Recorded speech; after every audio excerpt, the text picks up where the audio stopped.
गेल्या 2 दिवसातला एक अत्यंत महत्वाचा अपडेट आहे मित्रांनो, आणि तो अपडेट हा पाकड्यांबद्दलचा आहे आणि सध्या इराण, इस्रायल आणि अमेरिका यांच्यात जे युद्ध सुरू आहे त्याबद्दलचा आहे. याच विषयावर आज आपण बोलणार आहोत. मात्र त्या अगोदर महाप्रपंचतर्फे व्हिडिओ बघणाऱ्या प्रत्येकाला तेजस तुंगारचा सप्रेम जय श्रीराम, सप्रेम जय शिवराय. काय असतं ना, आपल्याकडे एक म्हण आहे, खाजवून रक्तबंबाळ होणे. म्हणजेच काय की समजा आपल्याला एखाद्या ठिकाणी जखम झालेली आहे, त्या जखमेवर सतत खरडत राहणे, खाजवत राहणे, म्हणजे त्यातून अजून रक्त निघत राहतं. किंवा खाजवून खरूज आणणे, सतत खाजवत राहिल्यानं खरूज सुद्धा येतं शरीरावर. आणि अशीच काहीशी अवस्था या पाकड्यांची झालेली आहे. कशी घडलंय काय तर, अमेरिका आणि इराण यांच्यात चर्चा झाली, सीज फायर झालं. त्या सीज फायर मध्ये अनेक गोष्टी ठरवण्यात आल्या.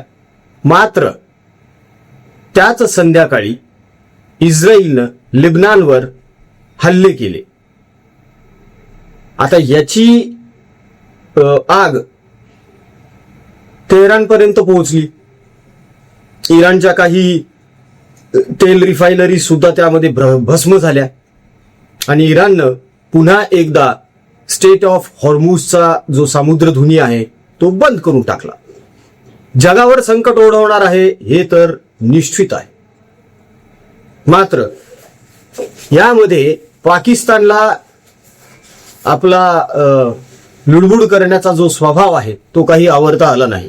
पाकिस्तानचे एक डिफेन्स मिनिस्टर आहेत ख्वाजा आसिफ. या ख्वाजा आसिफला काय खुमखुमी आली कोणास ठाऊक. या ख्वाजा आसिफने एक ट्विट केलं. त्या ट्विटमध्ये त्या ख्वाजा आसिफचं म्हणणं असं आहे की बर्न इन हेल, म्हणजे नरकात जळा. कोणाला? इस्रायलला. का तर त्यांनी लेबनॉनवर हल्ले केले. या पुढे जाऊन ख्वाजा आसिफ असं म्हणतो की इस्रायल हा जो प्रदेश आहे किंवा हा जो देश आहे हा आजूबाजूच्या राज्यांसाठी, स्टेट्ससाठी,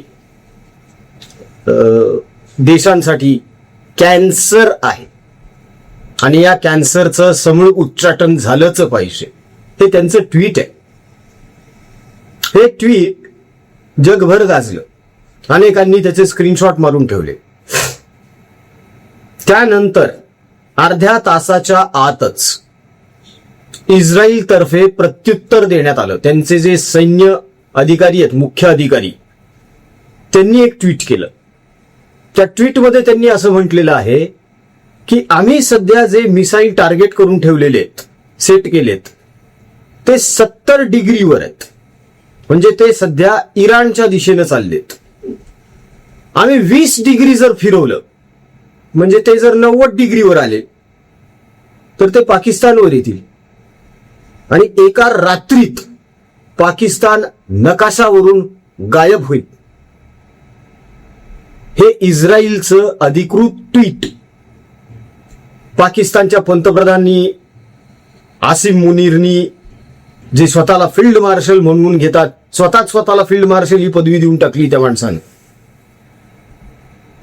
यांनी ते ट्विट पाहिलं आणि ताबडतोब या ख्वाजा आसिफला फोन करून सांगितलं, अरे मूर्खा, नको तिथं गुदगुल्या करत जाऊ नकोस. अंगलट येणार आहे आपल्या. आपण ऑलरेडी भिकारी झालेलो आहोत, आपण कंगाल झालेलो आहोत. तेव्हा बाबा कृपा कर आणि तुझं ट्विट डिलीट कर. ताबडतोब ख्वाजा आसिफने त्याचं ते ट्विट डिलीट केलं. मात्र ते जगभर पसरलेलं आहे आणि इस्रायल ही गोष्ट विसरेल असं वाटत नाही. बरं, या धामधुमीमध्ये इस्रायलने पाकिस्तानला दहशतवाद पोसणारा देश असं अधिकृतरित्या जाहीर करून टाकलेलं आहे. घ्या बोंबला. दुष्काळात 13वा महिना आला आता पाकिस्तानचा. कसा? तर ह्या युद्धाच्या आधी हे जे आसिफ मुनीर आणि शहबाज शरीफ हे आखाती देशांमध्ये फिरत होते दोघे जण. त्या एकट्यानं भीक मागितली तर कमी मिळेल ना, दोघांनी मागितली तर जास्त मिळेल अशी कदाचित त्यांची भावना, म्हणून हे तिकडे फिरत होते.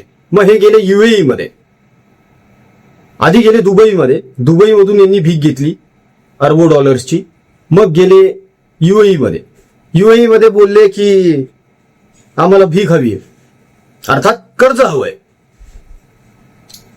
तुम्ही मुसलमान आम्ही मुसलमान, आपण दोघे भाऊ भाऊ, चार आण्याचे चणे खाऊ, पादत पादत घरी जाऊ, असं काहीसं बोलत होते गोड गोड. मग त्यांनी असं सांगितलं पुढे, तुमच्यावर जर काही संकट आलं तर आम्ही आमची मिलिटरी तुम्हाला देऊ, आमच्यावर जर काही संकट आलं तर तुम्ही आमच्यासाठी उभे राहा. या समझोत्यावर UAEनं अरबो डॉलर्सचं कर्ज या भिकारड्यांना देऊन टाकलं. हो, भिकारीच आहे हे भिकारी आहे. आता हे कर्ज आहे हा,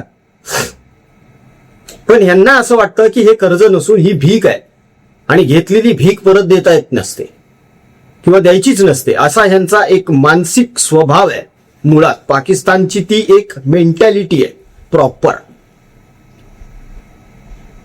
पुढे जाऊन झालं काय, इराणनं UAE दुबई सगळीकडे बॉम्ब डागले. अरे त्यांचंही आर्थिक नुकसान झालेलं आहे ना, ते अडचणी झालेत. त्यांनी यांना फोन केले, आमचं कर्ज आम्हाला परत करा.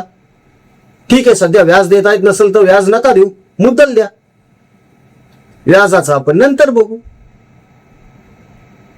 हे बेशरम काय बोलले माहितीये का, कर्ज कसलं म्हणे, तिथं मदत होती ना म्हणे.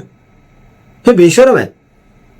मग हे परत भेटायला गेले UAEला, UAEच्या शेखला भेटले आणि शेखनं त्यांना सांगितलं की तुम्ही तर बोलले होते ना की मदतीला याल वगैरे वगैरे वगैरे. म्हणे आलो ना मदतीला, पण कसं आहे, इराणवाले पण मुसलमान, आपण पण मुसलमान, तुम्ही पण मुसलमान, मग आपण आपल्यातच भांडायचं का. आणि सगळ्यात महत्वाची गोष्ट सांगतो म्हणे तुम्हाला, UAE वाल्यांना हे बोलतात पाकडे भिकारडे, हे आसिफ मुनीर आणि शहबाज शरीफ काय म्हणतात, हे बघा त्यांनी मक्क्यावर टाकलं का, काही मक्क्यावर क्षेपणास्त्र टाकलं का, नाही. मक्क्यावर जर त्यांनी काही केलं तर मग आम्ही त्यांच्याकडे बघूनच घेऊ म्हणे. तोंडाला पानं पुसली UAEच्या परत निघून आलेत, कारण यांची दानतच नाही येऊ द्यायची. दानत सोडा, लायकी पाहिजे, पात्रता पाहिजे, घेतलेलं कर्ज वापस करण्याची पात्रता पाहिजे माणसाकडे. पण ह्यांच्याकडे ती पद्धत नाहीये ना. यांच्याकडे कसं आहे, असे कुठून अरबो डॉलर्स आले की त्यातले शेकडो हजार डॉलर्स ह्यांचे मिलिटरीचे अधिकारीच खाऊन टाकतात. तुम्ही बघा, यांच्या मिलिटरी मधला अधिकाऱ्याचा कुठलाही पोरगा किंवा पोरगी पाकिस्तानात शिकत नाहीत, राहत नाहीत. हे सगळे US, लंडन, UK असेत. यांचे घर सुद्धा तिकडे सगळ्यांचे. हे कुठल्याही क्षणी पळून जाऊ शकतात, ही यांची नियत आहे. मात्र आता झालेलं असं आहे की इस्रायल समोर सुद्धा पाकडे नागडे झालेले आहेत आणि नजरेत आलेले आहेत. ऑलरेडी डोनाल्ड ट्रम्प यांनी पाकड्यांची अवकात काढलेली आहेच. त्यामुळे बकरे की अम्मा कब तक खैर मनाएगी असं म्हणणंच रास्त ठरेल मित्रांनो. कारण कोणत्याही क्षणी पाकिस्तानवर कोणतंही संकट कोसळू शकतं. तेव्हा बघूया पुढे आणखी काय काय घडतंय ते. मित्रांनो, असे अपडेट्स तुमच्यापर्यंत आम्ही सातत्याने आणतच राहू.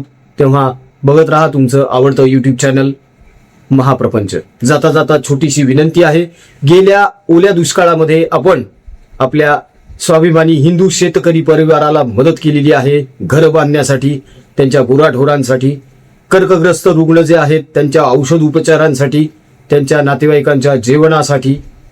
आता ह्या रणरणत्या उन्हात, कोरड्या दुष्काळामध्ये सुद्धा आपल्याला मोठ्या प्रमाणावर त्यांच्यापर्यंत मदत पोहोचवायची आहे. गेल्या वेळेस आपण जे कार्य केलेलं आहे, जो सत्कर्म केलेलं आहे, ते आपल्याच सहकार्यानं, आपल्याच आशीर्वादानं, पाठिंबाने केलेलं आहे. यावेळेस सुद्धा आपलं सहकार्य आणि पाठिंबा अपेक्षित आहे. काम मोठं आहे मित्रांनो, म्हणूनच वारंवार विनंती करावी लागतीये. दिल्या गेलेल्या जीपे फोनपे क्रमांकावर आपल्या इच्छेनुसार मर्जीनुसार आपल्याला जे काही योगदान आणि सहकार्य करता येऊ शकतं ते अवश्य करा. ट्रान्झॅक्शन झाल्यानंतर त्याचा स्क्रीनशॉट व्हॉट्सअपवर नक्की टाका, म्हणजे त्याचा ट्रॅक रेकॉर्ड बनवता येईल. त्याची एक डिजिटल पावती बनवून ती वेळेनुसार तुमच्यापर्यंत पोहोचवता येईल. व्हिडिओ आवडला असेल कमेंट करा, लाईक करा, शेअर करा, चॅनलला सबस्क्राईब करा. जय हिंद, जय महाराष्ट्र, वंदे मातरम, जय शिवराय, जय शंभूराजे, जय भवानी, जय जगदंब, भारत माता की जय, जय श्रीराम.